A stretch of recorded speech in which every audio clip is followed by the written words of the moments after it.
Hello guys, I welcome you back to our channel. Hope you guys are doing great today. Normally as we did do, we are here once again to update you guys. Well, in this life, whatever you're doing, don't think whatever you're doing that is bad, don't think that nobody is seeing you, because somewhere, somehow, someone is watching you.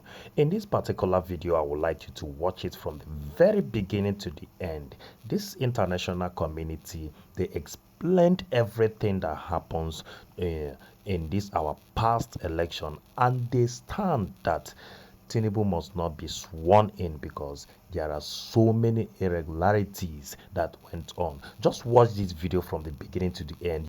Don't forget to subscribe to our channel and go to the comment section and let us rub minds. Violence in the 2022 Electoral Act went largely unenforced. The international community failed to credibly use sanctions as a deterrent to violence, and the use of strategic election violence, often along ethnic lines, not only undermined the credibility of the 2023 elections, but will cast a long shadow over future electoral contests. These risks were understood in the lead up to elections, and there were many efforts to mitigate this violence. It is now incumbent on us to reflect on what lessons we have learned. Our program that we deployed in 6 states in partnership with KDI provides some useful insights.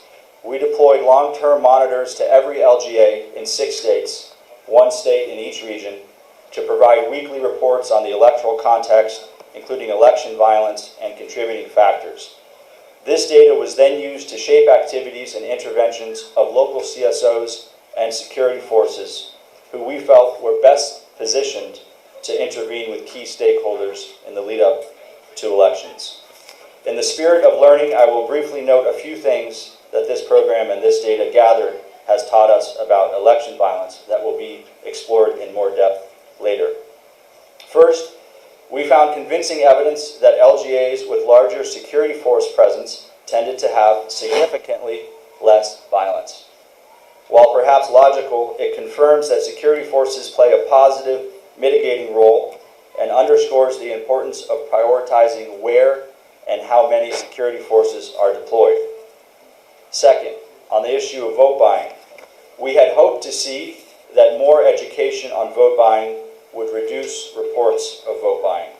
However, the data we gathered shows no apparent relationship, suggesting that education alone is insufficient to change the incentives that drive vote buying. Third, when we analyzed factors that appeared in LGAs which were at first peaceful but later became violent, we identified some significant early warning indicators. These factors included inadequate security force presence, recruiting of political thugs, and government restrictions on campaigning. These factors underscore the importance of understanding the broader context and the importance of addressing these issues well in advance of elections. As we look back at our efforts and the violence that has occurred for our program, it is a mixed picture. Unfortunately, election violence increased in almost all the states in Nigeria when we compare the last few months of 2022 with the first few months of 2023.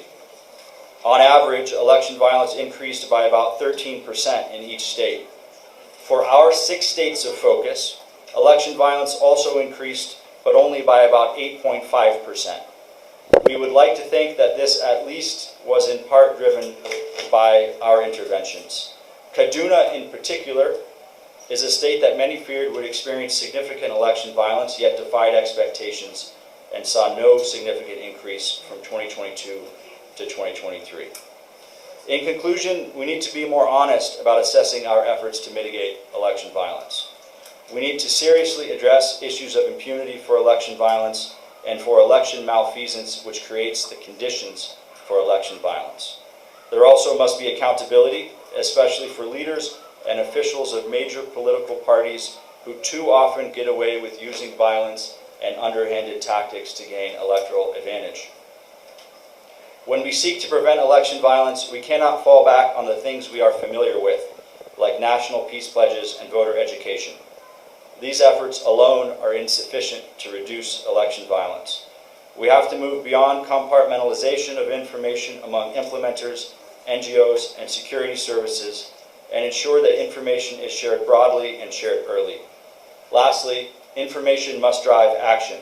Whether it is the deployment of security forces, undue government restrictions on campaigns, or orchestrated malfeasance by political parties, early warning is of no use if it does not drive early action. Thank you.